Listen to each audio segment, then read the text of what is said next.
Hi, this is Tony. And Elaine Perna. And you're listening to the Marvel Card Collectors Podcast.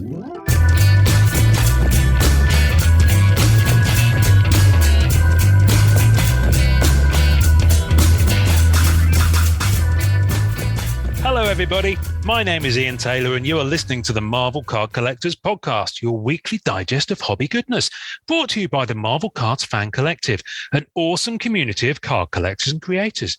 You can find our two groups on Facebook, details of which are at the end of this podcast, so come check us out.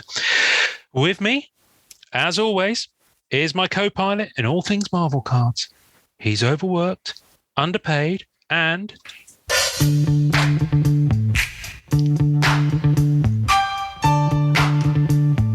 See, everyone thinks they're going to have Vanilla Ice at this point. But no. But they're not. I've never seen the original video. That's good. I've never seen the original video, the official video. No. Oh.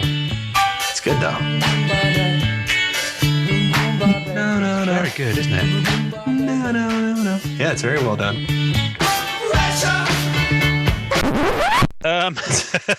It's Norin Rad.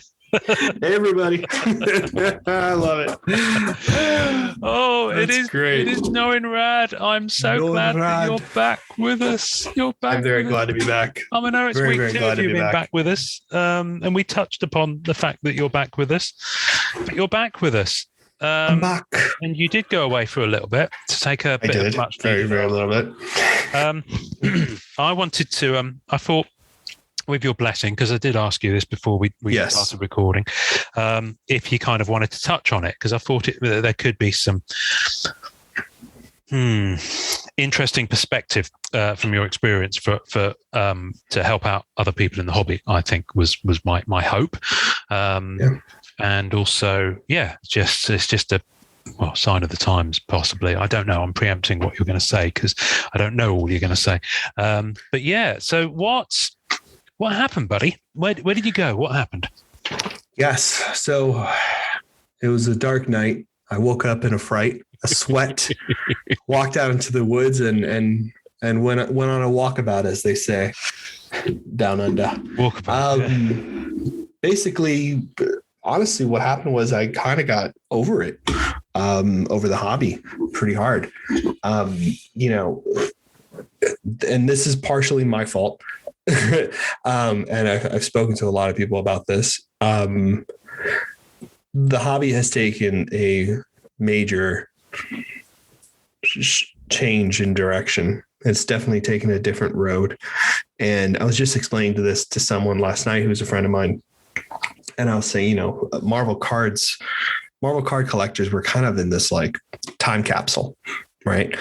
We were moving at it's a little paradox. We were moving at a very different speed than the rest of the card hobby. And then suddenly the hatch was opened and it's almost like coming up from a deep dive, you know what I mean? And adjusting too fast, which can be very dangerous. So it very much happened in that way. And a lot of people are trying to catch up. And, I was very much at the forefront of opening that gasket and kind of, letting the steam out a little bit, because in all honesty, I think the hobby is extremely important. I think it's really special. And I thought it was a little bit of a detrimental thing to us as collectors to have it be as insular as it was, which I still believe in. I think a lot of times, even now, I look at collectors who are just getting to this hobby, and there are things that pop up on eBay or pop up in group that are so like historically significant, from real comic book artists, sketches, autographs, whatever. People are looking at this thing and they're like, well, who's that? Who's this? Having no frame of reference, no true understanding of its historical significance to our group, our hobby, our people. And that always kind of upset me. So anyway, all this kind of stuff, those were my reasons for doing all this stuff and kind of branching out and getting on Instagram and, trying to talk to people and being at the forefront of all this a little bit. And basically what's happened recently is that, I was actually contacted by a few people who we're very much on the inside of the Marvel card hobby Illuminati. And just kidding. Just people who, were like, just The friends of lizard mine people. who've just been collecting for a while. Yeah. And very nice people. And, they kind of opened my eyes to a lot of things that were happening in the game industry with graded games, and how, there's a great video on how, there's not a pop report for what a game for games that are, graded. This is video games, yeah? Yeah, video games. So they're not really this like pop reports type of thing. And it's just, you don't know what game is selling at what grade.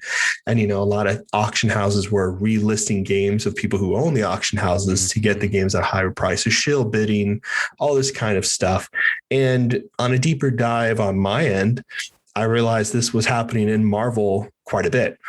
And I was realizing that a lot of people that I was hoping to get to know and, I'm excited about coming into the hobby were actually playing the game at a level where it's not so much where it was going to help the hobby and be this influx of money. It was more about making the appearance of influx of money and then taking all the resources and abandoning everything and it turning into a desert, which was my worry. So, this has been happening over the last half a year or whatever the case may be, is pretty much since all this kind of started beginning with the first, big sale of the Spider-Man PMGs. Yeah. And so I've been doing a lot of this stuff. I've been working behind the scenes, talking to a lot of people, helping people get things into the collections, all this kind of stuff, and realized very quickly that I was participating in a system that I really don't like and that I really didn't want to be responsible for. Now, yes, all this sounds like I'm making this sound extremely important when it's just cards. I get it. But it's more along the lines of just understanding the hobby from a perspective of a true collector. And it's weird, you know what I mean? Like, it's very much a family now at this point. I know so many people who I talk to my Marvel card buddies more than anybody else. They're my true friends. Yeah. I talk to Ian more than I ever talk to anybody else. And all my other friends, Character Club, crew, all my peeps. And it's very much like, family at this point. And I think so much of everything kind of made me realize that there is a lot of market manipulation and there is a lot of FOMO and there's a lot of pressure being put on people who just want to enjoy the hobby, who are spending at alarming rates and, only getting taken for a ride by people who have hedge funds, who have big money and are basically looking to control the Marvel market because they missed out on the sports market and they're all sour about it. Yeah. And there's a lot of people, one person who called me a hypocrite in the group recently, among some other people on Instagram, that are very much just pumping the hobby and selling cards for hype. And, they find a card because they see someone else post it and they say it's the greatest card of all time. They buy all of it and then they pimp it on their Instagram, Facebook, or whatever. Yeah. And, that's the flavor of the week with no true understanding of its historical significance or, the other cards that are also significant. The truth is I sound quite like a sourpuss type of thing. But it's not anything like that. It's more the fact that a lot of this kind of just got under my skin, which was, in all honesty, my fault. A lot of people should have, I should not be preoccupying myself with how other people were collecting. Truth is, I should have, kind of let that stuff go and just stay around my peeps and get inside my circle and kind of enjoy the hobby from, my hotel room rather than, kind of venturing out, to be honest, just because everything is so crazy. But, I'm not the only one. There are a lot of people experiencing this, especially now with the hobby, especially now being burnt after X-Men Metal. especially people kind of looking at everything and realizing, wow, I'm seeing a lot of craziness over here. That market on that is dropping like a dishwasher. It really is. I called it from the beginning. I told everybody, I mean, all of us who knows the game, we're like, don't do it. Just wait for ComC.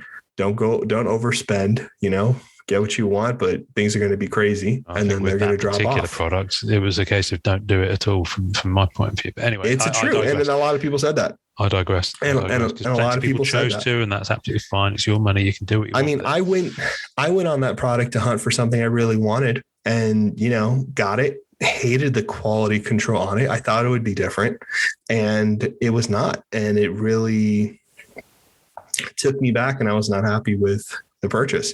And I offloaded because I didn't like the pump. I didn't like it. It ended up becoming very much people trying to outdo one another and trying to collect this rather than saying, hey man, I really like this. I'm going to go for this. Yeah. And that kind of drove me crazy. And that's what happened basically. I should have caught myself earlier so I wouldn't have, bounce like I did. Could have, spoken to people, could have readjusted myself, but I didn't, and definitely needed to clear my head and take a little bit of a break. Yeah. But a lot of people have reached out to me and told me that they had similar experiences recently with hobby burnout. There's a lot of it happening. I mean, the first thing I would say was, when and hopefully you're cool with me saying this. If not, we'll edit it out. But so one thing I've noticed about you and your personality is that you're a hugely creative guy. That's partly your career and your background, and you're a very creative person. You're also very passionate. So when you go for something, you go all in, but you don't just go balls in. You go. everything else you can half fit my in torso, as well. Yeah, half your torso. You're kind of just like Quinn at the end of Jaws out of the shark's mouth. You're just like, that's the kind of full body all in I'm talking about. And you kind of go on these journeys, and I'm kind of doing this up and down kind of swing curve thing, because you do it, you go through it for the process of going through it. And then you kind of offload it, and then you move on to the next thing, and you reinvest it. You're savvy. You move it quick, and you reinvest it, and you go on and try something else. And the stuff that sticks is very, very personal and there. Yeah. The stuff that's in that cabinet behind you. Yeah. The stuff that stays with you, but you've always been, since I've known you've always been a collector who sheds their skin with each kind of product and release and things like that. Yeah. You've gone in, you've tried it, you've tasted it, you've gone on that journey because it's something that you enjoy doing, and it's because something you get a lot from. And you've learnt from it, and you've helped other people out in the process of doing so, and then you've kind of moved on. The problem, I think, with this particular set and with this particular year specifically, not that set notwithstanding, is that you've got that going on. Obviously, you've got, you like me and everyone else, we've got day jobs. I'd do this podcast a lot more if I had more time, but I don't, and maybe it's a good thing that I don't do this podcast a lot more. And we don't do much more content because, I think it's you can very quickly have too much of a good thing. Yes. And there is an awful, and it kind of, that's a segue to me saying there's an awful lot of monkey see, monkey do going on in the hobby at the moment. Yeah. Both in terms of, okay, there's ring a bell over here. Oh, let's go and buy this. This is cool. And then someone over there is ringing a bell. Let's go over there. Yes. People are flocking from thing to thing, which is kind of what influencers do. The most notable one, and some may historically regard this as the starting pistol, if you like, that whole Gary V thing that he did. Yes, he's obviously very much is. And so, the unfortunate thing, I guess, is that with Fleer Ultra Spider-Man selling out and suddenly becoming desirable on the back of the PMG stuff, you can't find Fleer Ultra 2013, 2015 for love nor money, again driven by PMGs and to some extent the Jambalayas. Mm-hmm. And, there are certain card types that people are just going cray-cray for because they've been seen to be financially successful and a sound investment in other areas of the hobby, primarily sports, let's face it. Now, yeah, it is.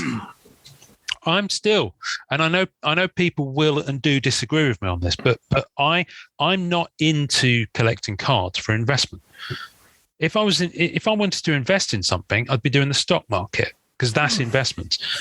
Collecting cards is a passionate hobby. It's something that I'm into. And, and again, like you, I wax and wane and, maybe I don't have the peaks and troughs. But, it ebbs and flows with stuff that I like and stuff that I don't like. But I've never really been one to see it as something, okay, buy it, hold it for a bit, let it accumulate and then sell it. Because that's not me. And that's not, for me, that's not what Marvel cards are. It's just not. It just isn't. I understand why sports cards behave that way because it's connected to we've talked about this before. It's connected to performance of physical players, teams, horses, whatever it may be. Golf balls. It's no, like you're absolutely right. Yeah, it has that kind of similarity to it. And a lot of people have been using comics in a similar way. You know what I mean? Like, oh, this person's entering MCU. This is a high marketed piece now because their performance. Comic speculation. I mean, I've got a whole app. There's a whole app that's devoted to it. What's it called? Hang on, it's on here. It's called Key Collector.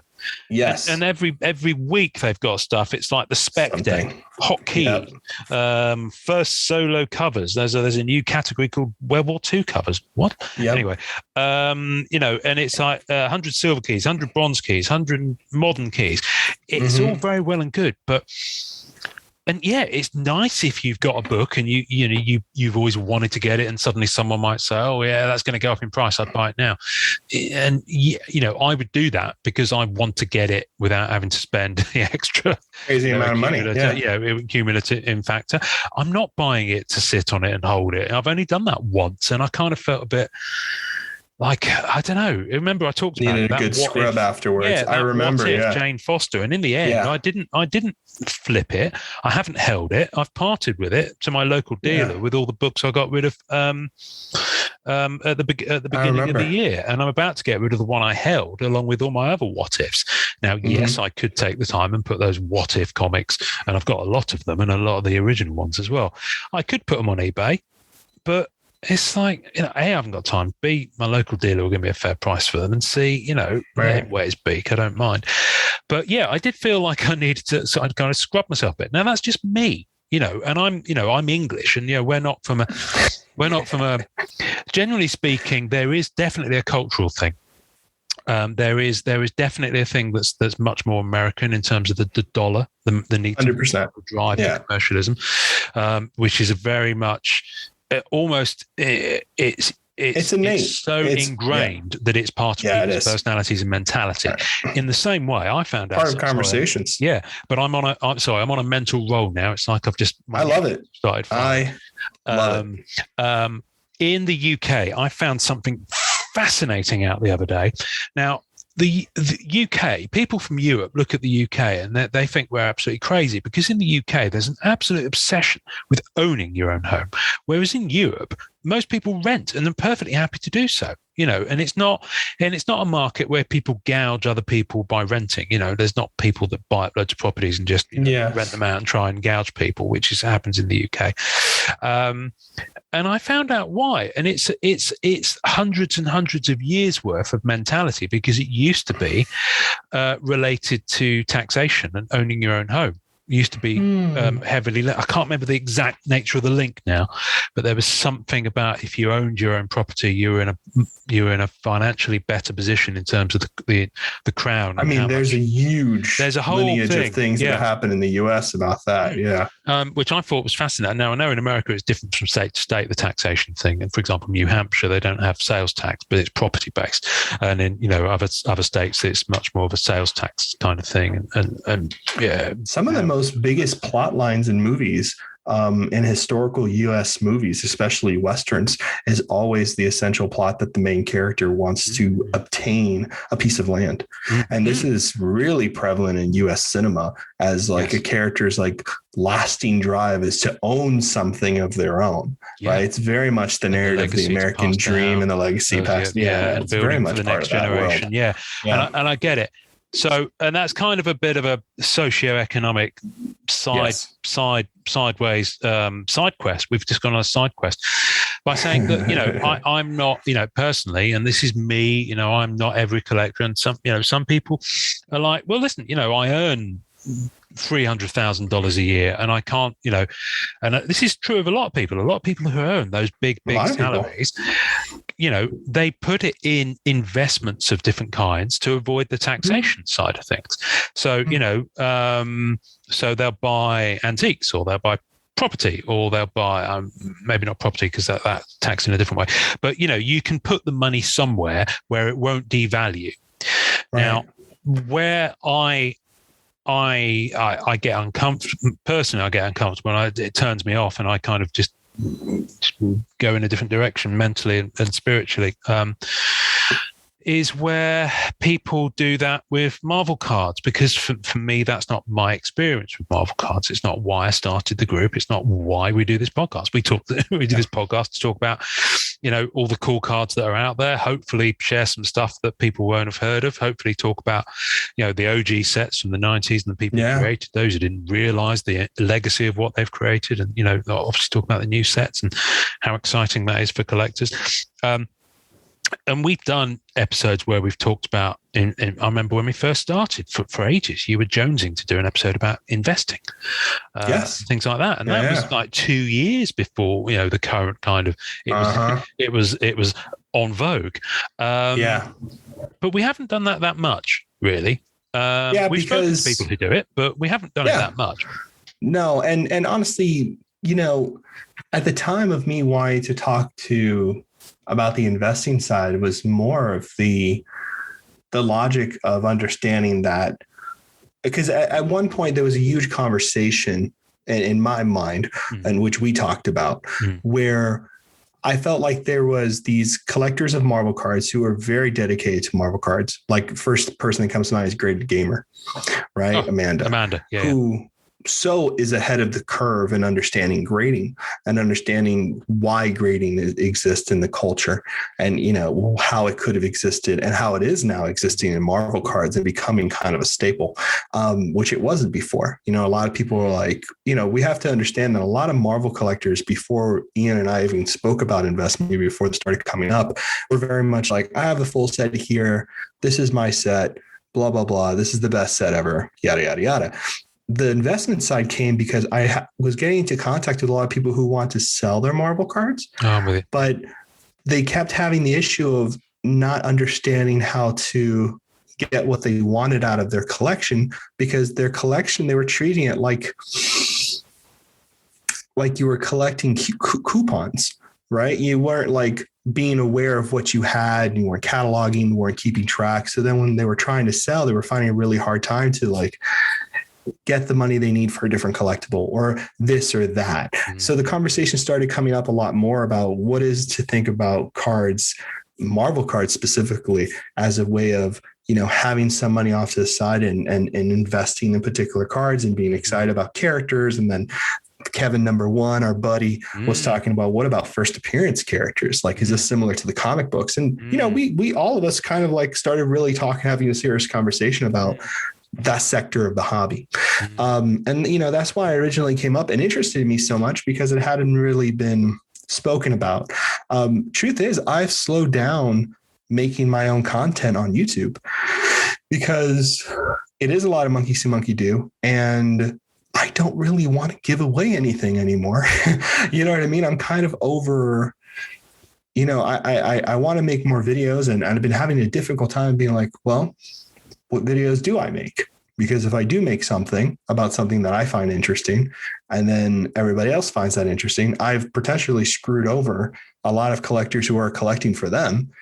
out of potentially really great cards and things that they could have that no one's looking at on eBay. Not like I have all the secrets or anything like that. I'm not saying that. What I'm saying is that it feels like a minefield, and it stops me, like you said before, being that kind of creative, like enjoying my posts, enjoying my videos. It's become kind of a minefield where I'm kind of causing this like little chaotic chain of events that I really don't want to partake in. It's a bit chicken and egg as well, isn't it? It's like, yes, because weird. like, but that's the interesting thing. Whether you feel like you are or not, I think a lot of people view you as a bit of an influencer. Yes, it's certainly the perception that people have. Right. I think it's very unlikely anyone thinks of me as an influencer, but and I certainly don't aspire to be one. But I'm just kind of here to talk about the cards and hopefully help folk enjoy them as well. But and when it goes beyond that, I think it's going back to the fact that obviously we've both got jobs, and then I was always amazed that you found the time to do you found the time to do the other things that you're involved in, found the time to do your own videos, then you had to do the posts, then you did the visuals for those posts, and the incredible triple kind of imagery really things like you those. had. Yeah, I love those. And it's really cool, except when you post one thing and it all goes out of alignment, you're like, so you kind of create a rod for your own back in a little way. Yeah. But I think, forgive me if this isn't the case, but I perceive it as you probably spread yourself a bit too thin, and I think you get to the point where you give too much of yourself, that you haven't got enough left for yourself, if that makes sense. That's certainly how I felt. It's definitely like draining my cup and not getting anything replenished. It was definitely that kind of and that was part of the burnout. You know what I mean? That was part of the burnout. And it really, I'm not talking about, I really hope people don't think I'm talking about anybody specific. I'm not. I'm really talking about circumstance and context. You know what I mean? Everyone's really nice. Like even people who, are the usual suspects on Instagram who, show their stuff and do very much look like influencers and inside tracks. Like I've gotten to speak to these people on the phone, and they're perfectly nice and sweet people. You know what I mean? They're coming into the hobby from what they're doing is standard fare to them. It looks different to us because we haven't been doing it and we haven't been around that kind of nature and that thing of people, but it's very standard fare. In fact, they think they're doing something really good and educational, and sometimes they are, in all honesty. For me, it's just became more of a, I don't know if I'm an influencer or any of that weird stuff. I definitely feel like I promoted my cards and my interest in a very social way digitally. And by doing that, I've had a lot of people asking me questions and hitting me up for things and so forth. And I very much enjoyed that, but I also have not really gotten anything back from a lot of those encounters, other than friends, really great friends. But some people who are not friends are hitting me up and all this kind of stuff. It's just more of it's nice to feel like people can reach out to you and you have something to say, of course. But I think what I got upset about and what I got kind of exhausted by was the fact that I did not want my presence in all this to be causing negative repercussions to people. Yes. And I feel like it has manifested into that in some way, because there are a lot of people right now, which is the whole thing about content creators, where people are miserable in their jobs and their lives, and they go into content creating and they get a taste of what it is to content create in their hobby and to do things that they like. And then they very much want that as their job, so that can be their lives, so they can be happier. Yeah. And I respect that 100%. And I think it's wonderful. And I think it's great. And I hope it works out for every person that needs that, so they can get out of their horrible situation. I really do. It's just bred a competitive nature in all of this that look, here's the truth. I am not the guy to be competitive with. I've never been that guy. I don't like it. It upsets me. I get really aggravated by that because I'm just not, I don't need that. I think it's childish. I think it's stupid. I think it's just pathetic. And I'm just not the type of person to do that with. Yeah. So when I felt that vibe, I was kind of like, you know what? I need to be more quiet. I need to get away from this. And, you know, the reason I came back was partly I was like, you know what?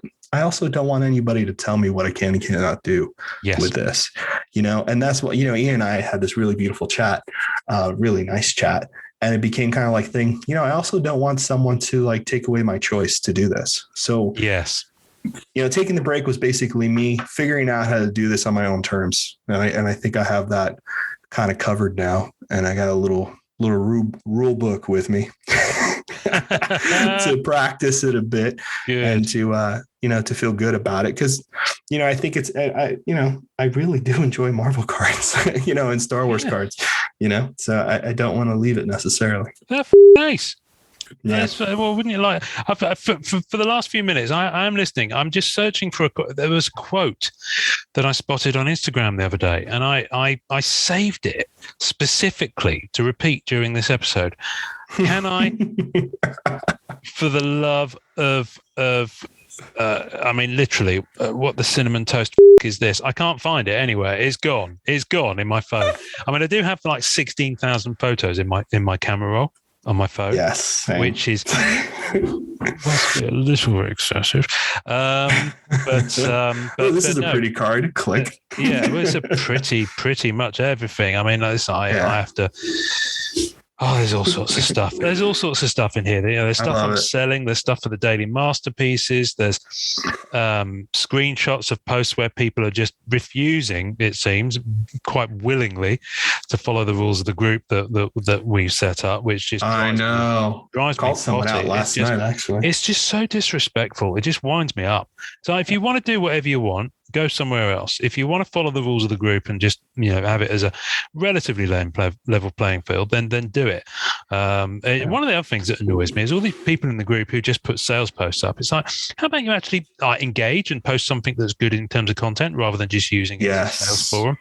It's just winding me up at the moment. Anyway, I'll digress. I didn't mean to be turned into a grunt, but I've kind of come very close to walking away from the whole group recently, simply because there's just so much of it. There's like people who are in the group who just don't respect the fact that it is something that is,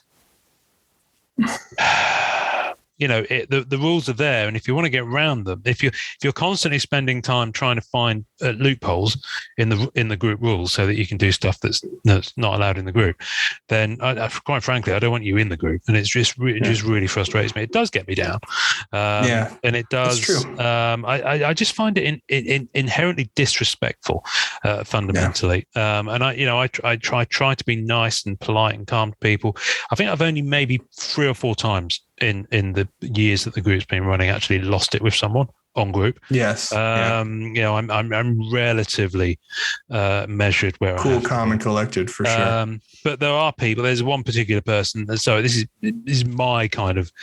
I guess I've had quite a lot of not emotional burnout would be the wrong way to phrase it, but kind of close to it. I'm still looking for this bloody quote. I'll find it sooner or later, and it'll be a wonderful way to end the episode. No worries. But it's it full just circle. it will be full circle. I mean. I'm finding all these wonderful memes I've saved, which are kind of relevant to this situation. When, for example, I've saved this meme, which is when someone visits your page and starts throwing hate with their salty ass vibes, me, and it's get the out of here with this bullshit. And it's like an optician's chart, which I love. I'm going to put that on the tasting notes. I don't care. But I love. So here's one that sums up what I'm talking about at the moment. So, from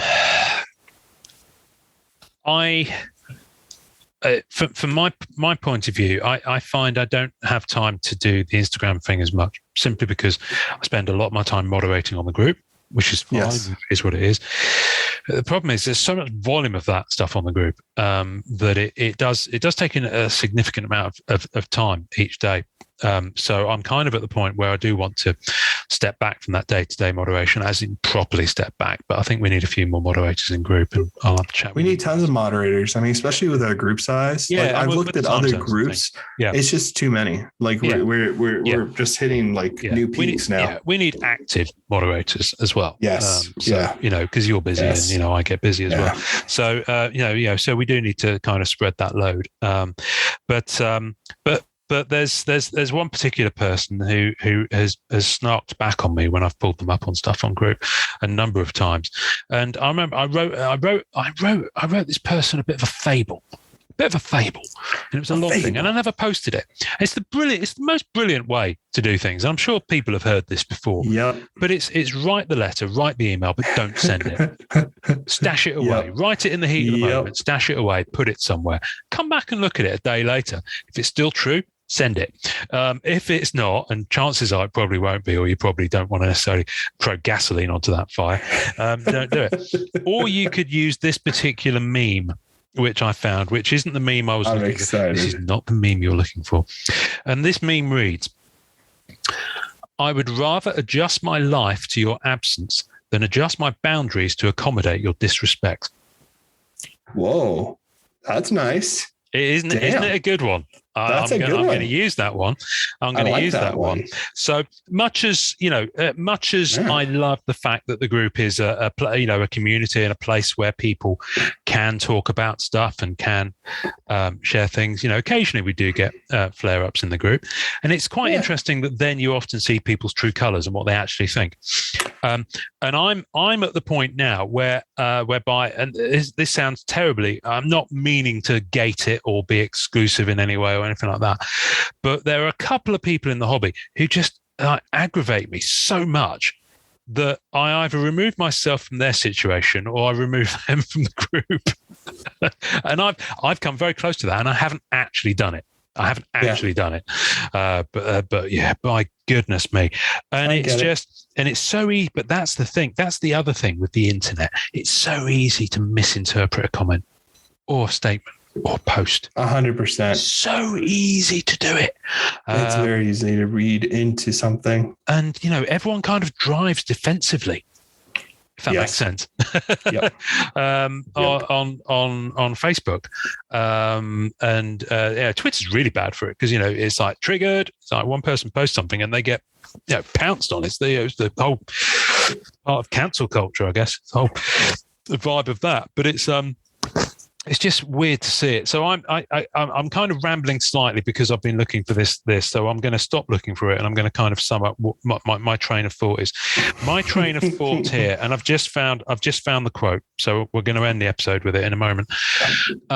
My train of thought here is that I think we both care. I'm not going to say too much. I think we both care a lot, and we both care a lot about making sure that people don't see a lot of the content or a lot of the content and think that's the way the river flows, because it isn't. I'd like for people to kind of be less about the buy sell and more about the trade and talk about stuff, which would be good. Would be nice. We can't have that all the time, I guess. And I would like it if people would just chill and just remember they're just cards. We love them. We love them. We're really passionate about them, but they are just cards. They are just cards. At the end of the day. Yeah. It's very much, it's true. It's true. Just true. And the one thing that pains me more than your absence from the hobby is you being in the hobby but being jaded, because that's not right. That's not fun. It's not fun for you. It's not fun for other people to see. Anyone being in the hobby but be off about being in the hobby. It's the last thing you want. And there are people like that, and it's a shame because it puts them on the outs, and not in a way where they really deserve to be on the outs or anybody wants to put them on the outs. It's more of like a self type of, placement of where you are, it is very much, and that was the big thing. I wanted to take a break so I can come back and not be jaded, because I love helping people in the hobby, and I love speaking to people in the hobby. I mean, honestly, that's one of the, if there was a pie chart of this, 80% of this hobby would be because of my friends here. You know what I mean? It's really not. The cards are nice. I enjoy the cards. I love having surfer cards. It's true, but they eventually, at the end of the day, they go in a box. Yeah. Well, here's the thing. I like the cards. I love some of the cards. I really love the friends I've made. Yep. In the hobby, and that's the kind of the big takeaway for me. And also the other thing is, and it touches back on what I said earlier about giving too much of yourself. Yes. Because we like to help people, sometimes it does become a bit overwhelming, and you have to kind of not reply to someone or just not give as much of yourself. And that's not, they don't see the 12, 15, 20 other messages you've had that day. They don't see that. They just see the fact that you haven't replied or you haven't helped them out. And so, that's it's an enviable position to be in, that the people are coming to us and asking us for advice. It's great. But sometimes you do have to throttle how much of yourself you put out there. Yeah. I think that's important. I think. Yeah. Because the truth is, and to wrap it up, there so much of collecting, as people who are new in the hobby, people who are mid-way in their hobby collecting, or people who are old guard, all the ranges of people. Who've seen it all before. Yeah. Who've seen it all before, who've seen this rinse and repeat cycle, who've seen ups and downs and all this other stuff. At the end of the day, you and I and all these people who truly love Marvel cards will be here regardless of them being expensive or inexpensive. Yeah. When the crash happens, we'll all be still loving them. In fact, probably getting what we would like to get from them, you know what I mean? And all this other stuff. And at the end of the day, what we're all trying to do is to enjoy collecting. We are. I was going to read you this quote. You've just wrapped up the episode in a really good I did it. I saw you and I was like, I think you found it. Don't do it. That was brilliant. That was beautifully done. I was trying. I saw you looking at your screen. I was like, I feel like he found it. Don't do it. And I was like, nah, I got this. Oh, it's let's wrap it up with a quote instead. Start running down with a hill. Well, first of all, before I do this quote, and I'm going to read this quote out, and we'll end on. We need the outro, of course. No, the intro. No, I'm not going to read. I'm not going to read the outro this week, because they hear enough of my voice during the end credits. I'm going to share my screen with you, and I want you to choose an intro artist for this episode from this list. I appreciate that text is probably quite small, and I'll scroll down. Just choose someone that makes you happy. And I'll scroll down through this list. Someone who makes you happy. Someone who, if you had said, nah, I'm off, I'm leaving the hobby, that you would have been like, but I miss this person. So I'm just going to slowly scroll. Now, remember last week we had Simone, and I see Ian and Norin. So the Ian makes me happy. I'm not sure we can use our own intro. No, I'm just kidding. I love all these people here. It's a long list, isn't it? These are all the people who've ever done. It's a great list. So what Norin's reading, folks, for those who can't see, I'm reading the list. Is the list of MP3s from our intros for our episodes that we've had, hundreds over. You know who I really like? Hit me. Perna.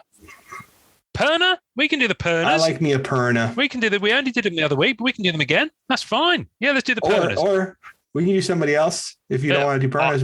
No. I'm not saying I don't want to do Pernas. I was just pointing out the fact they're getting value for money. They're getting the double. I saw Perna recently, which is why I'm thinking Perna. No, that's fine. Actually, I'm gonna give them a shout out, because Elaine, bless her, went through her box of spares and sent me some black cats, some TCG black cats that I didn't have. So Elaine, thank you. So for that reason alone, if nothing else, here. Thank you, Elaine. Saying thank you, Tony. You're at the top of this episode. So good people. We've got some hopefully, if they come off, we've got some cracking episodes in the next guide. We've only got for like 3 weeks before Christmas, before we take our Christmas break. Whoa. So we need to think about our review of sets that come out in the year, because I like doing those. Yes, I want to do that. Good. That'd be fun. And we've got at least one interview we need to squeeze in, because we haven't actually spoken to anyone for a while.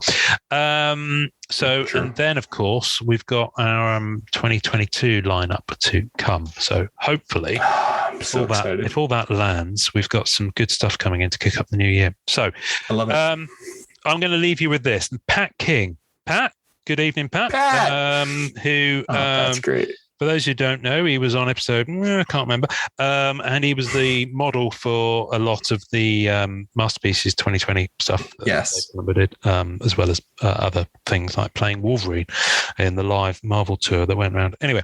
So cool. He shared this on his Instagram, and I love it. And it's from an Instagram feed called @third, spelt THIRD, I thoughts, third I thoughts, all as one word. Gentle reminder. Please set standards for the people you want in your life. It's not selfish. It's not rude. It's imperative. You are allowed to determine who gets access to you. You are allowed to want people in your life who make you feel liked and supported. You can set that standard. It's your life. Don't forget that. I love that. Beautiful. Thanks for listening to the Marvel Card Collectors Podcast. Visuals and tasting notes for each episode can be found on our Facebook page. You can subscribe and leave us a voicemail via our home on anchor.fm/MCCP. We're also on iTunes, Spotify, and all major podcast platforms. Please take a second to subscribe, like, and review our show wherever you get your podcasts. Our podcast can be found by Googling @the MCC Pod, which will also find us on Facebook, Twitter, YouTube, and Instagram. Our Facebook community is at MCCW, Marvel Card Collectors Worldwide, and MMC, Marvel Masterpieces Collectors. The great music we use is called Rocket Power by Kevin MacLeod. Thanks to the collectors, artists, and creators who support the Marvel Cards Fan Collective. We'll see you next time, and remember, it's a small hobby but a fun one. Make mine Marvel and enjoy collecting.